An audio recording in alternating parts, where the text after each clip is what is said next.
Morgon. God morgon Fredrik. Pigg som fan här. Ja, det är så kul när du ringer också på Google. Det börjar surra i alla gadgets jag har här. Telefonen börjar låta och det är gott att missa. Det är lysande. Ja. Ska vi se här om jag kan dela den. Ja, titta. Det gick jättebra. Fast den är lite dum för jag kan inte köra fullscreen på den. Nej, kan inte du det? Eller kan bara jag göra det? Eller? Alltså, jag kan inte göra det. Om jag gör det nu, nu sätter jag den på fullscreen på min dator. Men ni ser den inte fullscreen nu va? Vänta lite. Jag får nästan gå in och kolla min egen YouTube-kanal också. Det här är också roligt, man får en spegelvänt.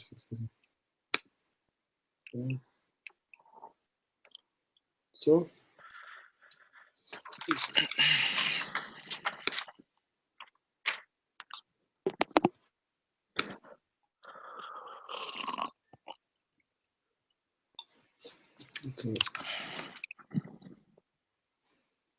Bjuda in mig själv här, ska vi se.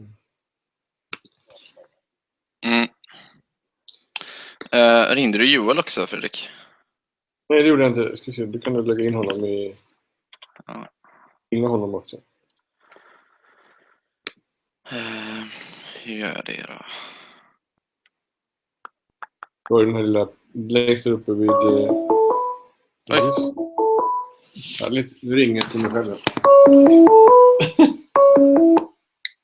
Ja, jag vet att det är jag själv som ringer till mig själv. Ja, den är lite så skum. Man sitter och startar någonting så påminner telefonen om en. Ja, nu har du startat någonting. Ja, jag vet. Jag sitter ju här och gör det liksom. Det är ingen fara. Hur bjuder jag in?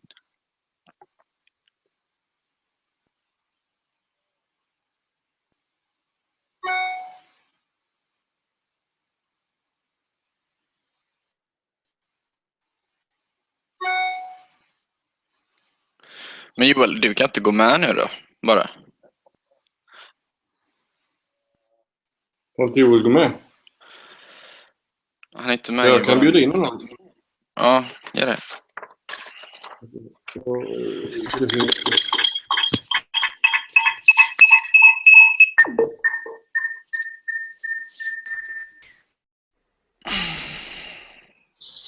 Jag ser mig själv trippla. Jag.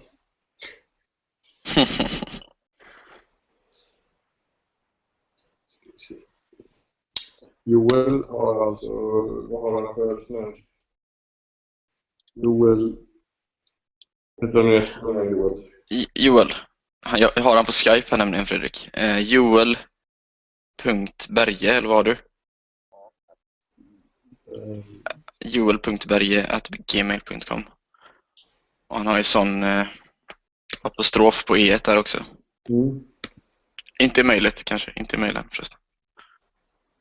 Bara vanligt e. Hur ser det ut i YouTube-kanalen? Jag skulle kolla.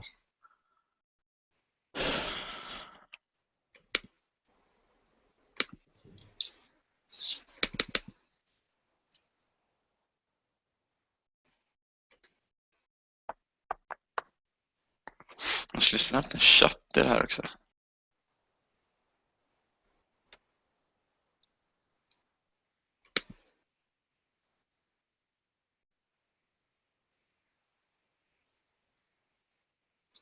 Det blir inte. Det ser så bistert ut.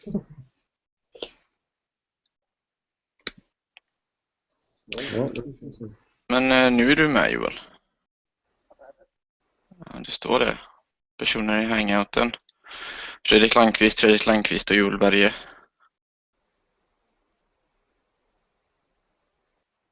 Gå in på din Google. Du kan bara öppna din mail eller någonting så borde du ha fått en pop-up.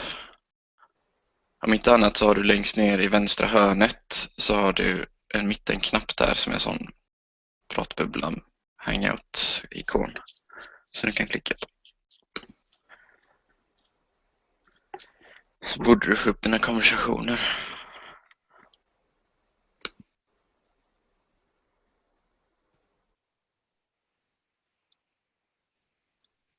Ja.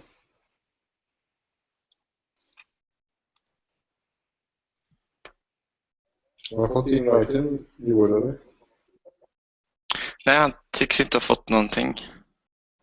Vilket är underligt. Och jag kan inte bjuda in honom heller för att det står att du är där.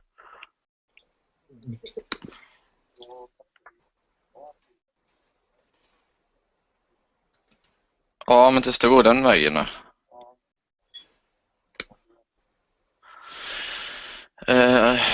Jag kan... Nu skickar jag till honom.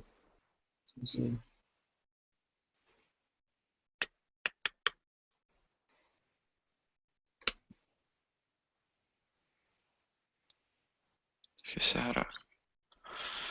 Källsida. Den där. Här är länken till eventet.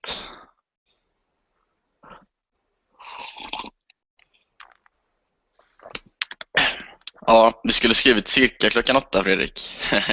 Ja, vi ser om jag glada lyssnare. Vi kan väl börja så smått, så får vi väl ta det utifrån detta sen. De som är med här och lyssnar.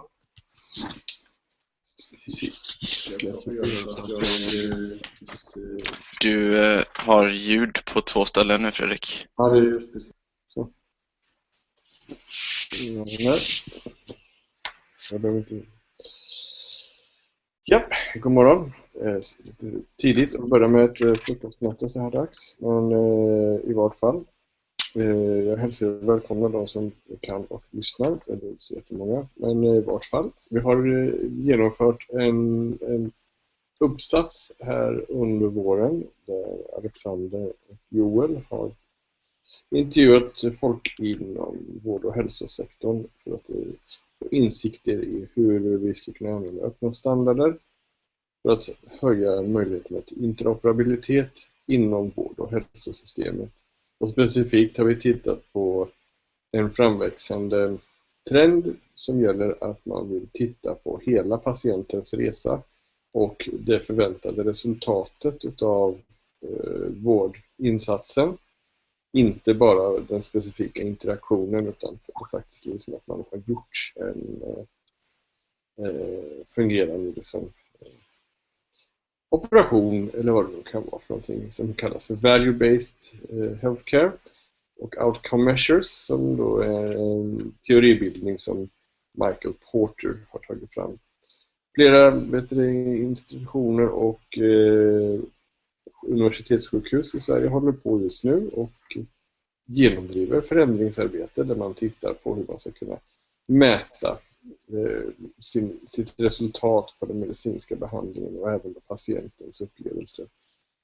Men detta tarvar ju då ganska stora förändringsbehov även då på de bärande informationssystemen som finns i dokumentationen, i olika dataflöden som både patienter och de professionella bidrar med, som vi kan hitta mätresultat som går att använda och återanvända.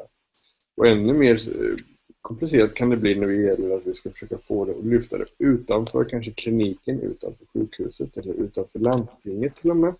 Vi försöker hitta en gemensam norm. Så. Och i den vevan så bad jag Alexander och Joel att titta på vilka öppna standarder som finns idag och hur de skulle kunna vara ett sätt att överbrygga detta. Alla vet väl vad en standard är, men jag tror att Joel och de kommer att beskriva det här lite mer sen. Men en standard är ju då det som underlättar så att saker fungerar ihop. Man sitter i olika arbetsgrupper och diskuterar och till slut så kommer man fram till att det här är en elkontakt och den ska funka med växelström och den ska ha den här funktionen. Ungefär samma sak funkar det med datatrafik, att man kommer överens om olika lager av datatrafik som ska fungera. Exempel på detta är ju internet och det som vi sitter och håller på med just nu. Det vill säga IRC, Internet Relay Chat. En öppen standard som ingen äger. Men som gör det möjligt för oss att chatta och även då kunna ha voice over IP och röst och ljud som då möjliggör den här diskussionen. Och öppna standarder är då till skillnad från, det finns även då standarder där man får betala för att vara delaktig i standarden. Branschstandarder och andra, så är det att de ska kunna nyttjas av alla som bidrar i systemet, och man hoppas att det skapar en innovationshöjd. Men jag gör så här att jag lämnar över ordet. Jag vet inte, har Joel lyckats komma in, Alexander? Jag hoppas att han är med, Joel. Jag ser bara mig och dig i själva hangouten. Så kan det kanske vara. Är du med oss, Joel? Hur går det? Du hör Fredrik, ja. Jättekonstigt. Ja. Men Alexander, ska du börja då? Jag börjar så länge. Ber om ursäkt för de här små tekniska problemen. Ja. Som Fredrik sa, så har vi gjort en studie om interoperabilitet i sjukvårdssystemen som i stora drag handlar om hur de kommunicerar eller icke kommunicerar med hjälp utav, som Fredrik sa, öppna standarder. Eftersom vi har skrivit vår studie på engelska, och ifall det är någon som inte är svensk som lyssnar på den här, så tänkte vi dra den på engelska. Så vi hoppas det är okej. So yeah, this was a study conducted in spring 2015 for the University of Gothenburg, and namely the program Software Engineering and Management. It was done with close collaboration with Findwise and our supervisor, Fredrik Landqvist. And to give you, I hope you can see my screen here, to give you an overview of what we're going to go through today. We're going to briefly discuss the background and the problem of the study before continuing to our research and its strategy, and then move on to a summary of our results and some reflections to that. Your screen is not shared. My screen is not shared.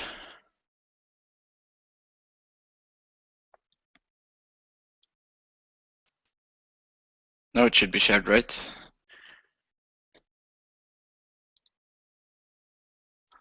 We're using this super cool tool called Google Plus Hangouts. It's almost so super cool that we have yet to master it. All right, moving on. So as Fredrik said, it is largely based around the concept of value-based healthcare, along with the evolution of big data and the Internet of Things. In healthcare today, they are striving towards a new compensation scheme called value-based healthcare. This is a concept, as Fredrik said, which was brought up by Michael Porter, which describes how hospitals should base their healthcare process around the outcome measures, or in other words, the health of the patient at the end of the patient treatment. Previous compensation system, at least in Sweden, are instead based on the compensation of single actions performed. So in other words, in order to achieve value-based healthcare, there is a need for a clear overview of the patient treatment process with measurable steps, which is, as of today, hard to achieve without interoperability. Alongside value-based healthcare, we have, as I said, the evolution of Internet of Things and the concept of big data. Internet of Things is the idea that we can have a lot of things interconnected with each other, Examples of this is, how smartphones operate, or you can connect your gadgets. And healthcare applications that are on the rise today are very numerous, and they can measure, for example, your food intake, your exercise, while at the same time you have smart wristbands that could measure your blood pressure and so forth. All this information could of course be valuable to healthcare practitioners, provided that they have the access to it. So to quickly go through previous studies in the area, they have, as we said, shown that there is a lack of interoperability in healthcare, and that these issues could be addressed by standardized communication techniques. However, standards and their implementations are today, to a large degree, based on proprietary software. In other words, they are owned and controlled by one single system supplier. This in turn has led to there being almost as many standards as there are suppliers of HISs, or healthcare information systems. So our research scope was to identify the interoperability drivers and their characteristics, as well as to see how they can be addressed by the use of open standards. Therefore, our research question 1 and 2 reads as follows. What are the interoperability drivers of HISs? And number 2, to what extent can the implementation of interoperability characteristics defined in open standards improve the flow of information in healthcare information systems?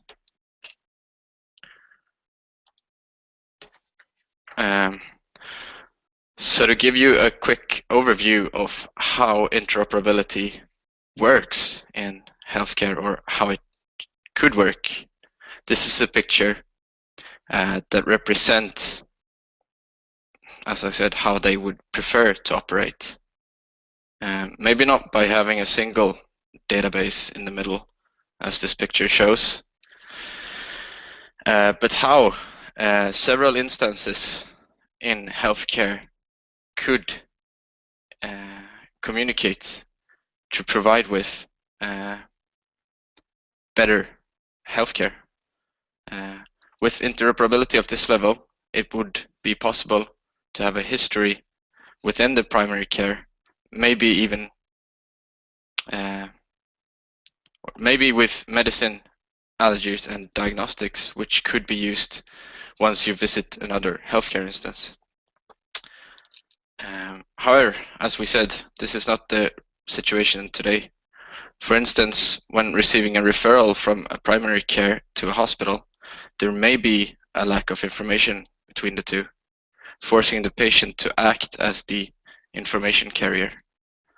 An example of this would be that the patient given his information in the paper form to a doctor at the hospital. This can occur even within the same departments, which would then, of course, force the administration to having to enter the information twice. So right, we've been talking about it now for a while, so maybe we should define it. Interoperability, defined by Pukarev 2019, is the ability of multiple systems to use each other's services effectively. So what this means, at least in the healthcare domain, is that we need three parts. We need technical, we need semantic, and we need process interoperability. Technical interoperability is defined as the technical ability of two systems sending messages to each other.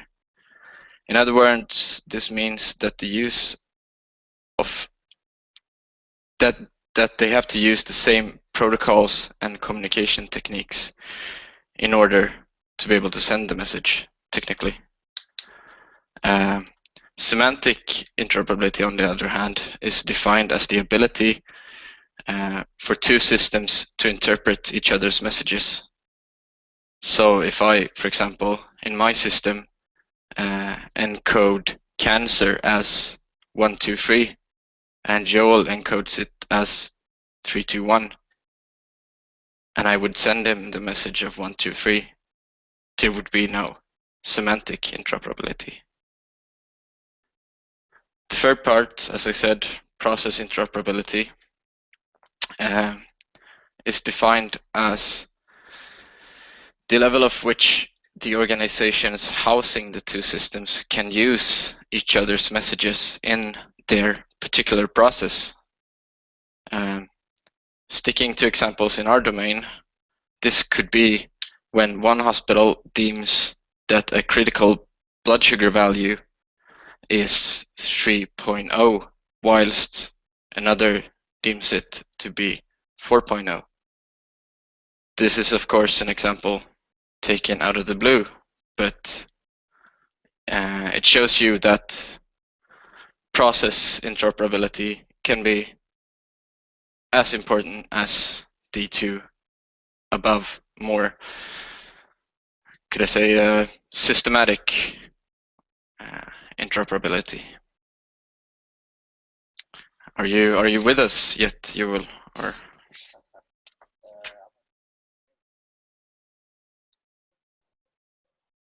Fredrik, can you hear Joel?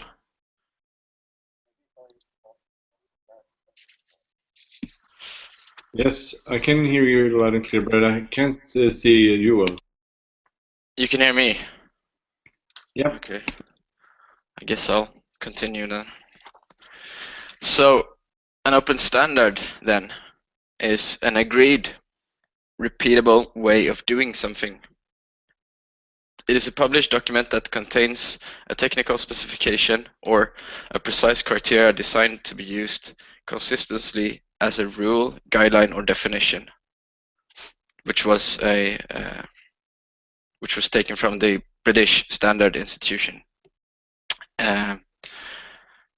What makes a standard open is that it has to be managed and defined in an open process where every interested party should be able to partake in the decision-making process to reach a consensus. It must be available free, or at least at a nominal fee. It should also be available for reuse, extend, or inclusion into any other standard under the same terms. So that is pretty much the framework and the background of our study. So now moving on to our research strategy. For this study, we chose a case study methodology. And the reason behind that is because it fit our exploratory scope. We also suspected that our problem would be affected by a number of factors, which was not clear to us in the beginning, since we had a limited knowledge of expertise in the field. Therefore, we wanted to conduct it on the level of the actors, which is why we also choose to have open-ended, semi-structured interviews. Our study included 3 major regions or municipalities in the south and southwest of Sweden. These 3 are, as you can see, Västra Götalandsregionen, Region Halland, and Region Skåne. And in total, we conducted 9 interviews face-to-face, which span from 1 to 2 hours each. The roles of the respondents was mainly IT strategists and architects, but also medical advisors and hospital logistics managers. When analyzing the data gathered, we used a thematic analysis according to a software architecture perspective.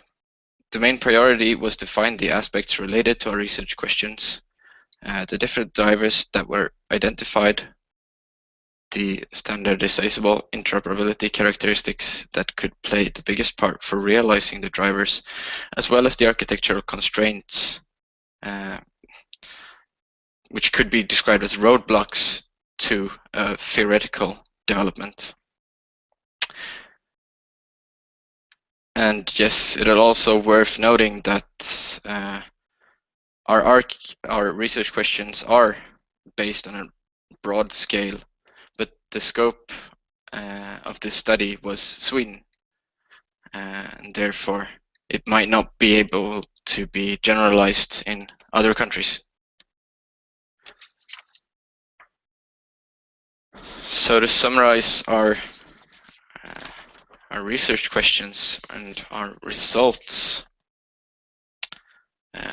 briefly, for research question number 1, we found several drivers that affected how healthcare was designed in a software architecture perspective. Numerous objectives, which mainly included the streamlining of data handling as anticipated. A lot of our interviewees also discussed possible future steps which could be realized if there were more interoperability. Most of these were seen from the perspective of the patient and included things like the ability to effectively track the patient through each step of the healthcare process, the ability to better analyze, share, and store journal data, and the ability to transparently present the workflow of practitioners. However, as we defined a driver to be both a positive and a negative force, we also found a lot of constraints to this evolution. Forces like legacy system, hierarchical politic organizations, IT governance, shadow IT, legal, and the lack of scaling agility seemed to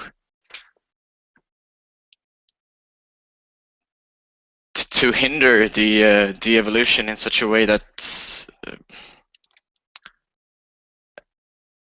a clear picture could not really be had.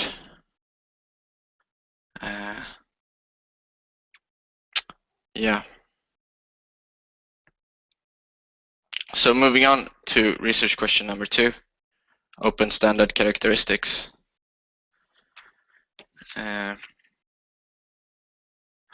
So in this question we analyzed how our drivers could be addressed with the use of open standards. And basically we found out that there were a lot of existing open standards that in theory could address these issues. In technical, for example, such as data structure, data formatting, certificates, communication protocols, etc., etc. There is a pretty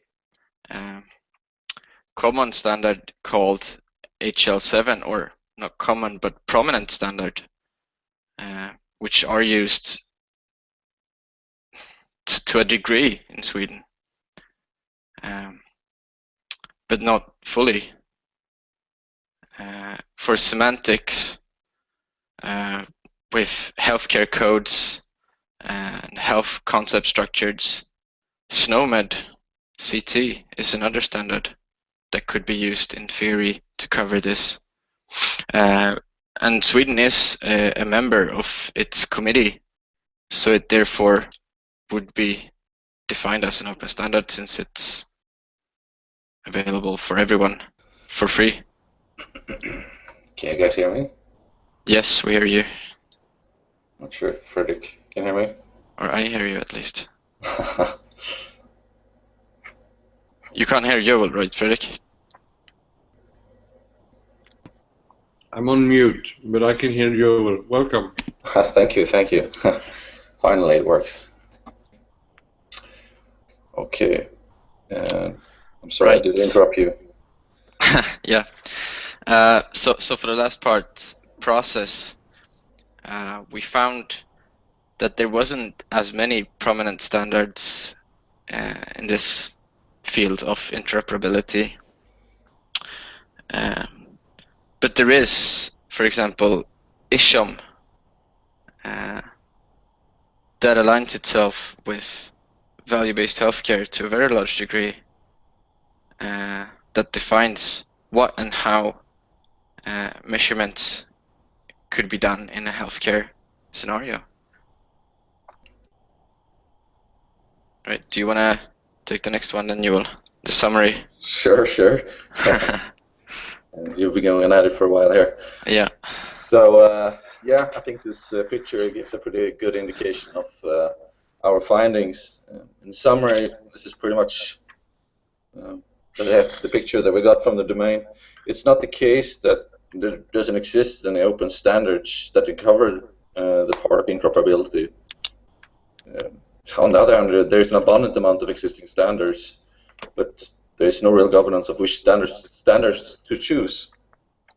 Since standards are seemingly so difficult to implement, there are instances where people try to solve this by creating yet another standard. But that just creates more standards that compete in the current situation. Yeah.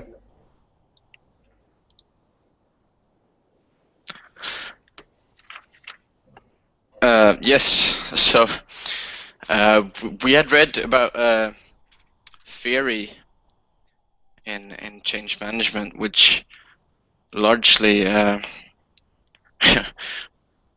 was applicable to this situation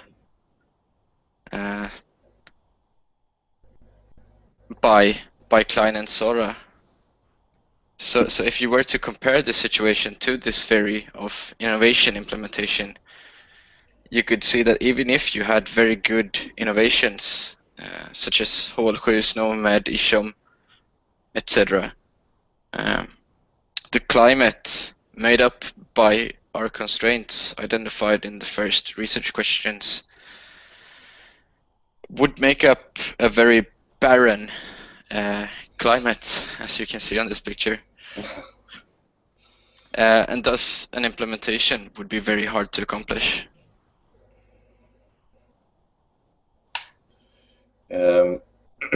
Yeah, so as we saw it, in the beginning we saw technical, semantic, and process interoperability. And we started to discuss and see how we can structure it even more. And a big part here was the fact that, first of all, that process interoperability seemed to differ compared to semantic and technical in the way that semantic and technical handles the messaging and sending the messaging between systems. So we coined that term, or used a term called systemic interoperability, defining those two. But process interoperability was more of, are we striving towards the same goal here, or are we handling the messages in the right way in an organization? So this was more organizational interoperability. And then we also talked about the climate of interoperability.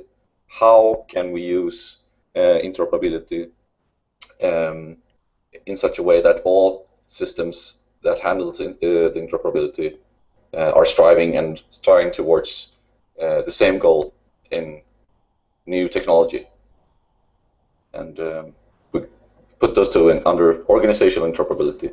So it seemed for us that when we discuss this, that we have the technology, we have the process of it, but there seems to be a lack of it. Everybody have different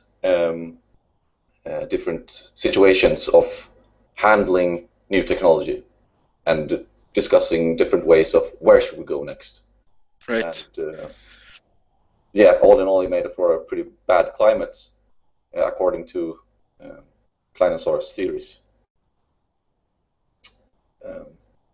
Yeah. So even though we have modern technology, it doesn't seem like there is a good way to handle that technology yet, since it's so disparate between different organizations. And right, that is actually our summary. That probably both researchers and practitioners of this field should think about change management in a broader perspective than what it is done today. Because this interoperability climate, as we call it, but you could really call it whatever, is to a large degree what is hindering the applicability of open standards and interoperability in healthcare information systems. I think you have managed to pull through a very good model, Alexander and Joel. And I think you pinpointed, I think, the main obstacle. It's not that there is not a set of decent standards for data transfer, even standards for different, specific applications to actually interoperate. As you mentioned in your report, you have, for instance, the digital image standards in medical treatments and so forth, DICOM, and other similar ones are really existing and used to a large degree.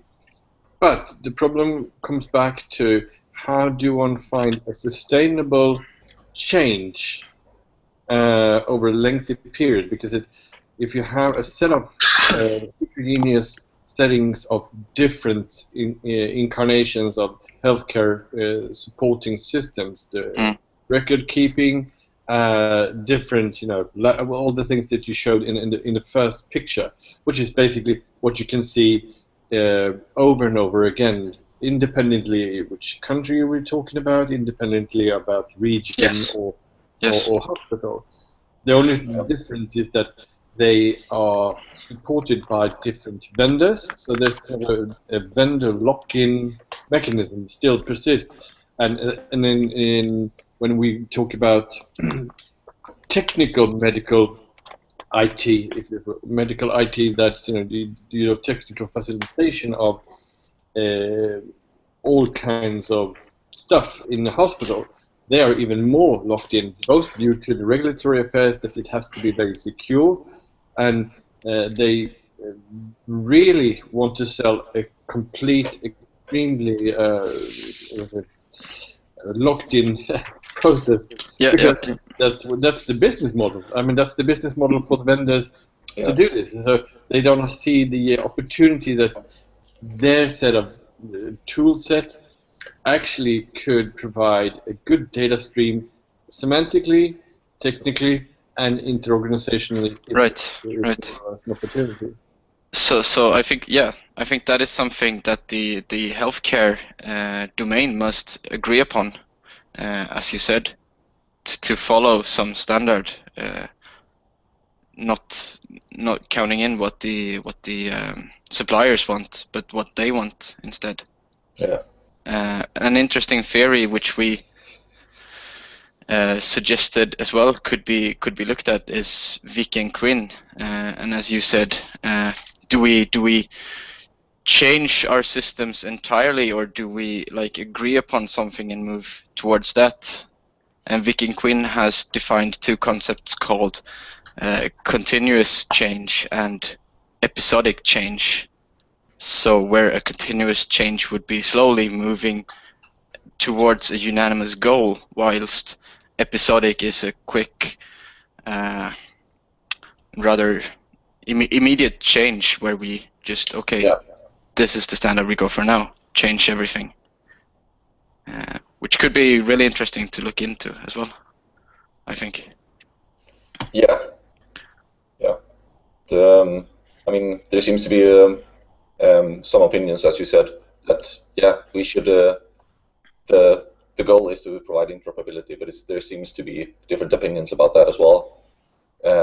As you said, having either a common goal and striving towards it in a slow fashion, in a continuous fashion, or a deliberate change. Invest in a large amount of money to just enforce IT governance and enforce interoperability. Yep. You buy these systems and you say, okay, this is the new standard. This is what we follow. We've done this now.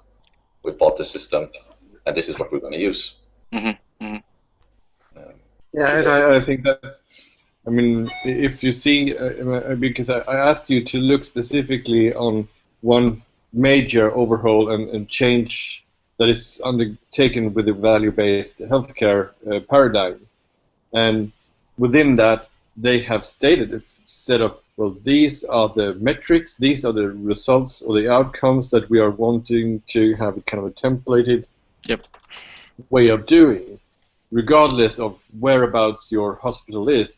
And then we can have kind of a balanced scorecard saying, well, obviously, if you live in a less good neighborhood in a less good city, you will probably have less good outcome results due to the fact that there's environmental dependencies in that, set of population you have, and that should even though be possible to balance, as you do with balanced scorecard. Yep. I think that's these kind of changes that you see with value-based healthcare and outcome measurements is key triggers, I would say, to make do for this interoperability climate, because the only way to do benchmark is to have something to benchmark towards. Because if you just look at operational efficiency within your clinic, well, you couldn't care less about your data capture and sharing outside your clinic, because the only thing you want to know is whether how many patients did I serve up within this clinic during this period of time, and how can I make my processes within the clinic more efficient? Yep. Yeah, I think value-based healthcare and defined outcome measures is definitely the way to go. Yeah. However, there is, even in that field, there is still ways to go. I think in one hospital they had defined 10 out of 200, maybe it was, processes of value-based healthcare. And there is kind of a moment 22 in there as well. If you, I mean, you can't work with outcome measures unless you have systems supporting it, and you can't have systems supporting it unless you kind of have defined it and work with it previously, right? Yeah, but I think that I attended some of your interviews, but some of the interviewees also said that due to the fact that the practitioners, the doctors and nurses and things, are really keen on moving into this, change, and also working in a more agile and lean thinking, because these are kind of reflected in that the people on the floor, not the leadership per se, but actually the people on the floor would like to have a better work day. And by that, if the system they have, which is usually an old legacy system or a crappy health record system, that they continuously swear about how bad it is for data capturing and all the other things. I mean, I didn't hear anybody's were happy about their existing systems, because they thought it was kind of a, what do you call it, a jacket, a straight jacket. Yeah. Yep. It's like a straight jacket. Yep. By that, it means that from a national perspective, or well, even so in European perspective, what the European community within healthcare and the Swedish different government agencies and regional agencies could do is provide services or a service layer for interoperability and training and other capabilities, so that even if they have really, really bad old systems, they could at least lean upon those services online that is useful and try to tinker around and make do anyway. That's my hopeful thought around it, because it's going to wait for yet another 5 years for an integration program to buy yet another system. I mean, it's just not going to work. No. And that's what we mean with interoperability climate, is that it seems that it's so important that everyone agrees upon one way. We have several ways to go forward from here, but it is very important that everyone agrees upon one way to move forward, so that in the end we can achieve a mutual interoperability. Yeah, I mean, and you attended the linked data event when Phil Archer was giving his talk about what W3C is doing, trying to enforce, well, being a community council, with basically almost no employees, setting the internet standards that everybody's using on any device, anytime, anywhere, which is problematic. I mean, because as he also stated, there are conflicting interests. There are politics in this. It's power relations. It's all of these things. But in the end of the day, we have to agree on something to do something, and that's the only thing that makes W3C work, because they know that, well, for instance, as he stated in his talk, that the very used integration platform semicolon separated files, which you get from an Excel spreadsheet. The most common way, I mean, even more common than XML feeds to be used. The standardization group for that, very, very used integration point was only 5 people who had been working with that for W3C, which means, on a detailed, very fine granular level, on the different, kinds of medical treatments, or different kinds of diseases we are talking about.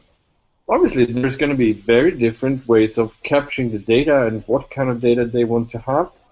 But in the end of the day, if you have a cancer patient in Jönköping and one is in Stockholm and one in Göteborg, they would probably, with the same kind of outcome measures, they could at least compare how their local practices actually have been improved towards the other hospitals, and that would, let's say, give them the feedback loop to their internal systems to improve. I think we just have to finalize here, but I'm very pleased that we managed, even if it took a while for you all to join in. Now you're here. We held up. I'm very pleased that you did this thesis. I think it's a really good read, and I hope that we are going to be able to raise some funding for this call during this call. This is what I hope for. So, and for those who have been listening or will be listening afterwards, we will provide you with the links to the presentation that Joel and Alexander have put together, and also a link to the thesis. Yes. And if either listener post this in an online discussion, would like to have a more of a personal discussion. I think all the three of us are happy to join in and just share our thoughts. I don't know what you think, guys. Yeah, definitely. Absolutely. Yeah. So I have to run for another meeting, and thank you guys for doing such a marvelous and good job.